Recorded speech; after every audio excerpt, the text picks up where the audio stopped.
Hey guys, it's Jeremy. We're going to do another lap guide video. Today we're at Circuit de Spa-Francorchamps, Belgium. Most of you guys just know it as Spa. We're driving the Chevrolet Corvette Z06 GT3R, and we're going to be running the fixed setup that we run in IRPAS. Track temp is about as good as track temp gets for this lap. Track conditions are basically perfect, so don't beat your head against the wall chasing time. As you can see, I've got the brake bias dialed back to 53.1. That's my little sweet spot for this car at most circuits. Gives me a lot of rotation into the corner and helps aid with trail braking rotation throughout the corner. The lap I was able to produce was a 2-minute 15.73. It's not a bad lap around here, especially with a fixed setup. We'll do this in the same format we do the other lap guide videos. I'll just run it through speed, and then we'll do a little breakdown guide. Spa is one of those really popular tracks.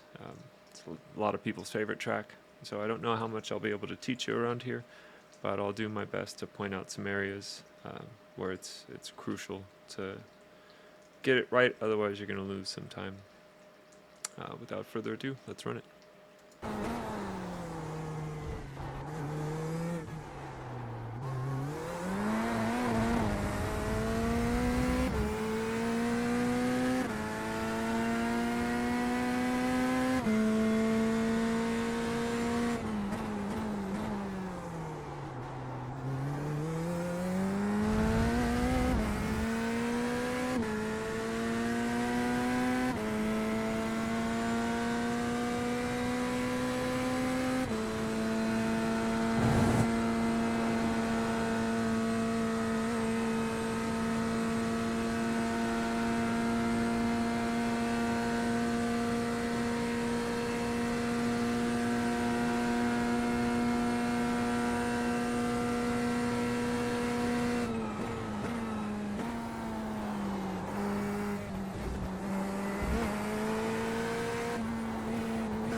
And across the line. Well, the start finish line's back there. We already passed it. This is like the start line, and the finish line is back there. Spa's tricky like that.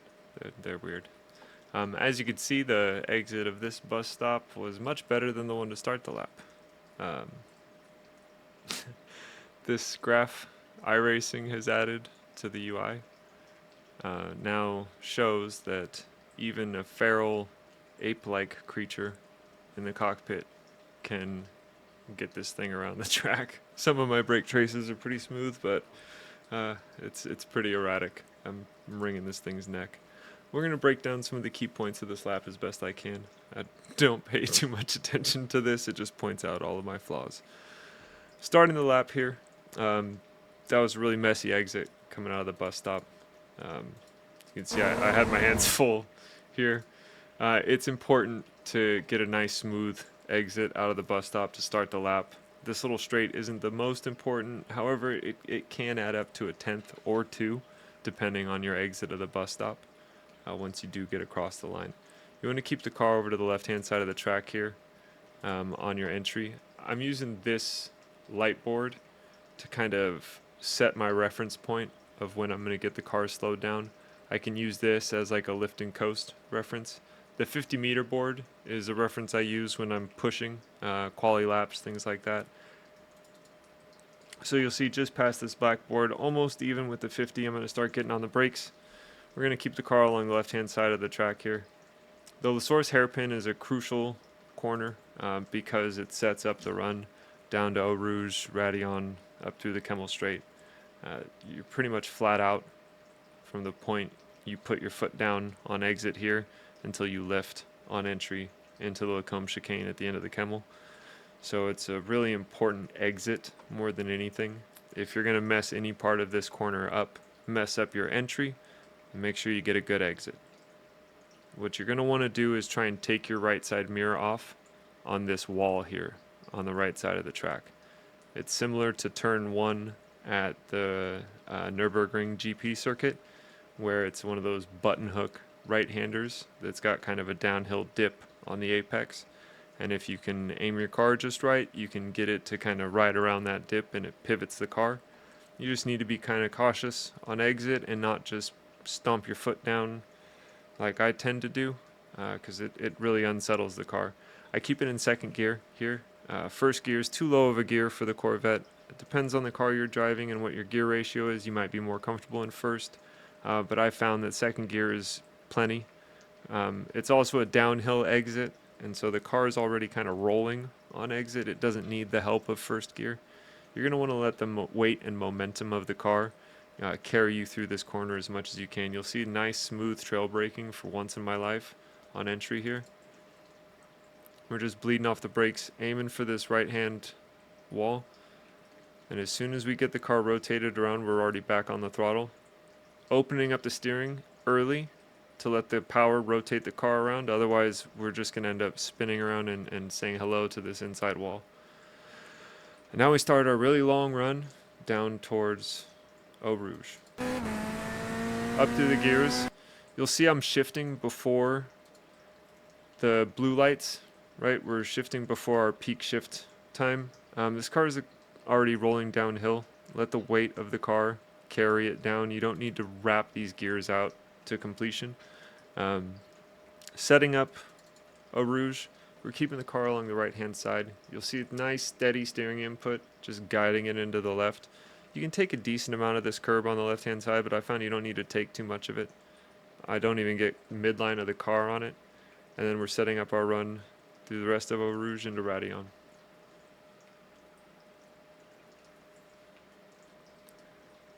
Keep the car along the right hand side. You don't want to take too much of this curb or any of it if you can avoid it. And as soon as we start to come up over the crest here, you can see I've got the wheel pretty straight. We're not near the top of the hill yet, but we can see that the road is starting to level out. As soon as you can see that this bit of road is starting to level out, you can start to straighten the car up and aim for this bit of curb here. You could chop quite a bit of it off. I basically go for midline of my car at the apex of the curb. If you go too far over, you'll pick up an off track. If you go too far over, you'll get a slowdown.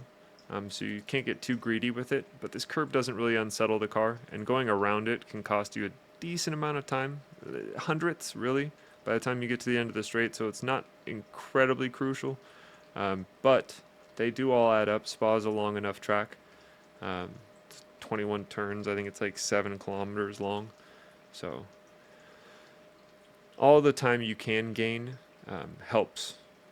And we got a long run down here through this little right-hand kink known as Kemmel,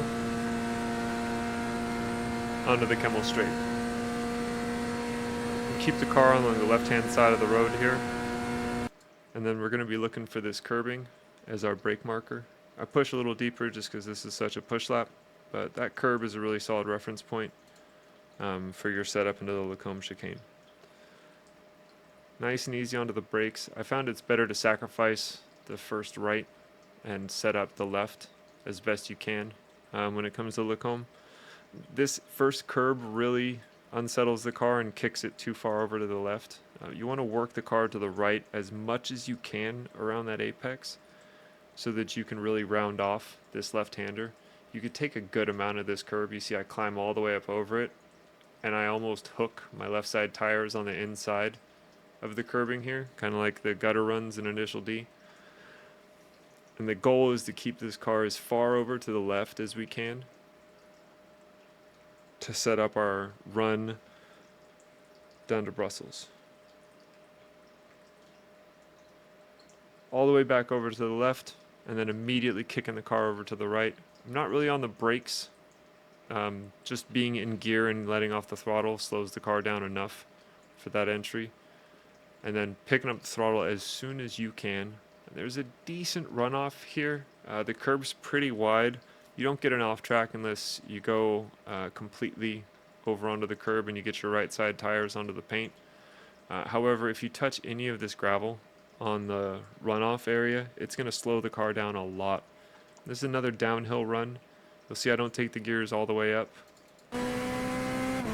But this is an important setup. Brussels is a really important corner.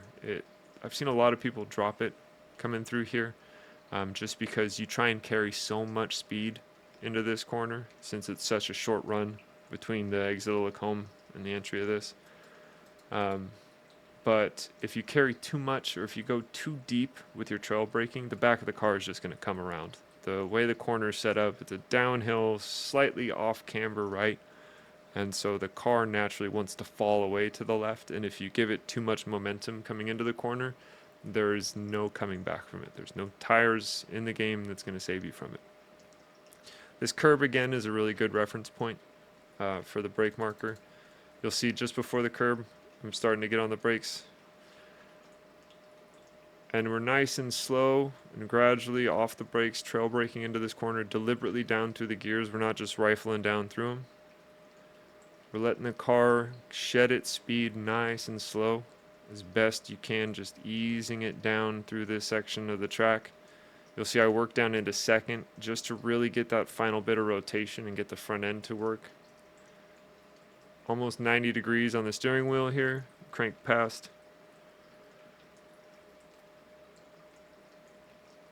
And as soon as you can tell that the car is now no longer understeering and we've actually achieved that positive rotation through the corner, I'm hard back on the throttle. You don't want to use too much of the left side of the track here on exit because the goal is to get the car lined up over on the right for the entrance into No Name. I kicked the car up on the curb on the right here. I found it just kind of helps shift the weight and get the car angled the way I need it to. Trail braking slightly on the entry here.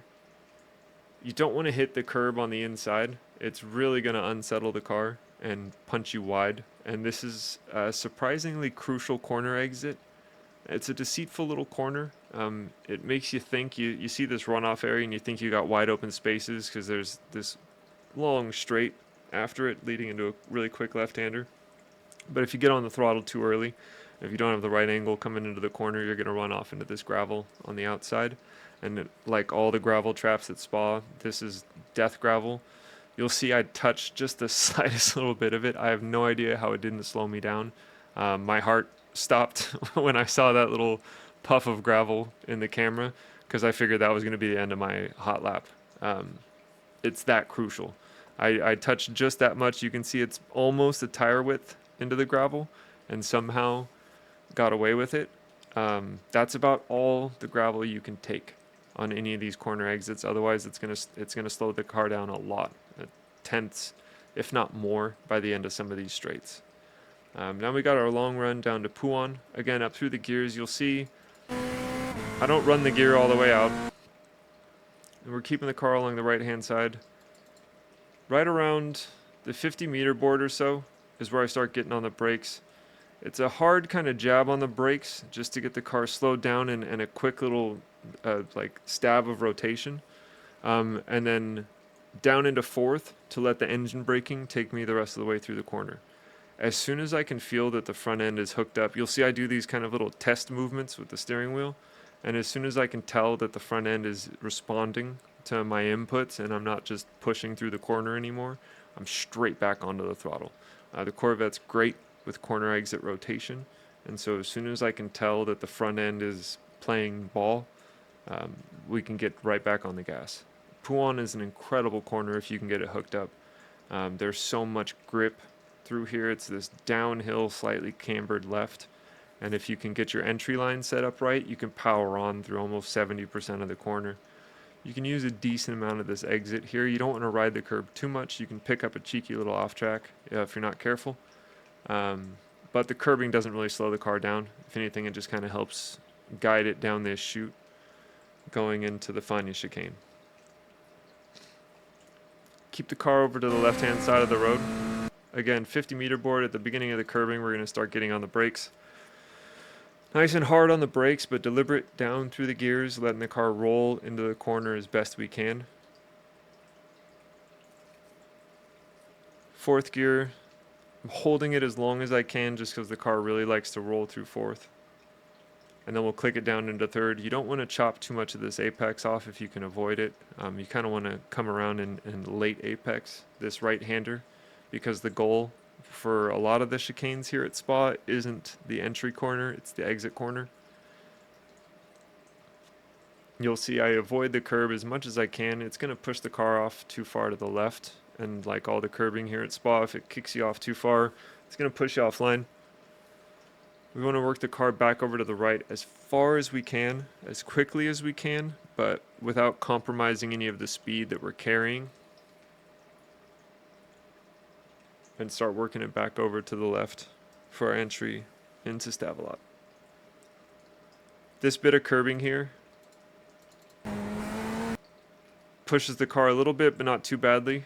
And you can use this little bit of runoff, but you can see that the death gravel is sitting there waiting for you. I swear, it's got like tack or glue or something in it. I don't know what they put in the gravel here at Spa, but it slows you down more than any gravel anywhere else that I've been. Setting up the entry into Stavelot. Keep the car along the left-hand side of the road. Down into third. This is another important corner because if you can set up your exit right, you're flat until you enter the bus stop chicane. And so I work the car around this curb. I found if you take too much or any of this curb, it can really unsettle the car and push you too far out to the left. As soon as I can feel that the car is rotated around the curb, however, I'm full back onto the throttle. And we don't lift until the bus stop. We're flat through here. This one is kind of a tricky corner on cold tires. I found you kind of need a confidence lift coming through here on colds. Once the tires are warm, it's flat out. You'll see I start turning in pretty early for the corner. Still kind of on that racing line, but it's a really hard, deliberate turn in. The car is going to bounce on you a bit because you're fully loaded up on the suspension just because of the mechanical load that you're putting through the car. But it will work its way around that corner if you just trust the process. We're still flat out here, working our way up out of Paul Frere into Blanchimont. Sweeping left-hander. Nice steady steering inputs. Trying to carry as much speed as you can through this. You're going to work the car over to the right. You can straddle that line, but not too much more of it. We want to avoid that curb just because it unsettles us. You can use a decent amount of this runoff area here. And now the goal is to set up our entrance into the bus stop chicane. This 100-meter board is a pretty solid reference point for braking. You can push it past that if you really need to for a passing zone, but it's going to get dicey. Going in here hard on the brakes on the left-hand side of the track. Working our way down through the gears. You want to miss these curbs as best you can. At least in the Corvette, it really unsettles the car if you hit them too much and it'll bounce you all over the road. Sometimes it kicks the rear end up in the air enough to where you lose the car. This is a much better exit of the bus stop than the start of the lap. See, I get the car over to the right-hand side as best I can. You really want to work the car over to the right after you make that first right-hander, and it helps you round off the left. You'll see I get on the power as early as I can, but learning my lesson from my last exit, we're nice and smooth onto the throttle. And as soon as I can tell that we're not going fully ballistic out of the rear end, we're opening up the steering to give it a nice bit of runoff. You can run off pretty wide here. Four wheels off track, like onto the curbing, is okay. It isn't until you get like your left side tires onto the green that you really start getting in trouble as far as off tracks go. and then working our way up through the gears and across the line. See, that's the finish line we just crossed. That's the start line up there. Got it right this time. And as you can see, we were able to do a 2-minute 15.73. We're in the fixed setup. Ideal track conditions. It's about as good a track as it could be. I mean, I might have been able to get some more rubber on there, but don't expect to be able to turn these kind of times in like open race sessions or forecasted weather sessions, things like that. Any kind of test session is always ideal track conditions. Otherwise, what's the point? Hope you guys enjoyed this lap guide video, and we will catch you on the next one. Thanks for watching. Bye-bye.